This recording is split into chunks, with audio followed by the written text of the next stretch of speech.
زور سچ کا ساتھ لیتا ہے جنم، تو ہے خود آگاہ تو یہ ہے جام جم۔ زندگی کھیتی ہے حاصل زور سے، شرح رمز حق و باطل زور ہے۔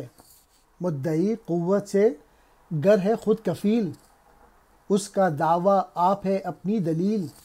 آتی ہے باطل میں اس سے شان حق، خود کو کہہ اٹھتا ہے بتلان حق۔ اس کا کن زہر آپ کو کوثر بنائے، خیر کو گر شر کہے تو شر بنائے۔ تو کہ آداب امانت سے ہے دور، دونوں عالم سے ہے بہتر کر شعور۔ ہو رموز زندگی سے باخبر، بے دھڑک بس ظلم غیر اللہ پہ کر۔ بن کے مختار حواس اب زندہ رہ، پھر اگر بھٹکے مجھے دیوانہ کہہ۔ علامہ اقبال کہہ رہے ہیں کہ زندگی ایک کھیتی ہے اور اس کی فصل جو ہے قوت سے ہے۔ حق اور باطل میں جو بھید ہے، قوت اس کی شرح اشکار کرنے والی ہے، یعنی چاہے حق ہو خواہ باطل، دونوں ہی قوت کے بل پہ ہی اپنے عمل کو جاری رکھتی ہے۔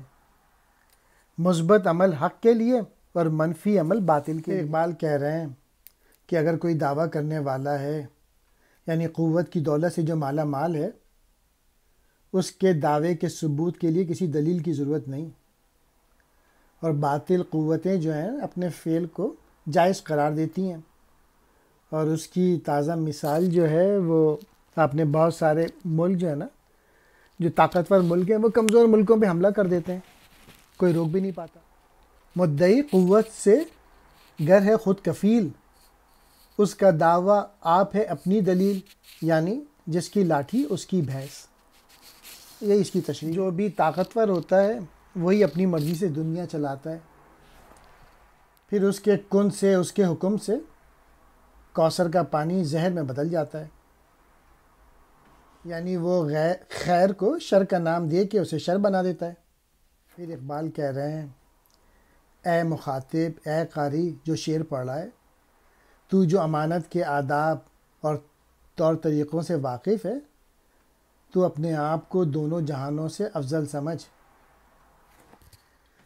ہم نے خلافت کی امانت جو ہے وہ فرشتوں، جنوں اور پہاڑوں وغیرہ کے سپرد کرنا چاہیے۔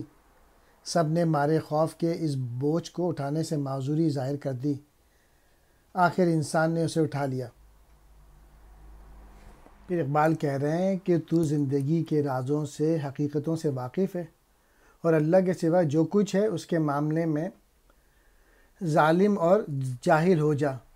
زندگی کی حقیقت یہی ہے کہ اللہ کے سوا اور کوئی حاکم و معبود نہیں، اس پر صحیح ایمان اور عمل سے ہی انسان باطل قوتوں سے ٹکرا سکتا ہے۔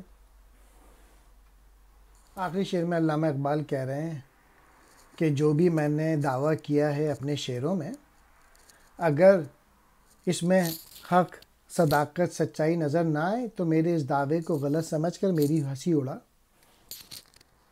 اے صاحب عقل انسان، تو اپنے کان، ہونٹ اور آنکھیں کھول، پھر اگر تجھے حق و صداقت کی راہ نظر نہ آئے تو اس وقت تو مجھ پر ہنس، یعنی میرا مذاق اڑا۔ مراد یہ ہے کہ قدرت نے تجھے جو صلاحیتیں اور قوتیں عطا کی ہیں ان سے بھرپور فائدہ اٹھا، اور یوں اپنا صحیح مقام پر فائز ہو جا۔ تجھے اشرف المخلوقات بنایا ہے،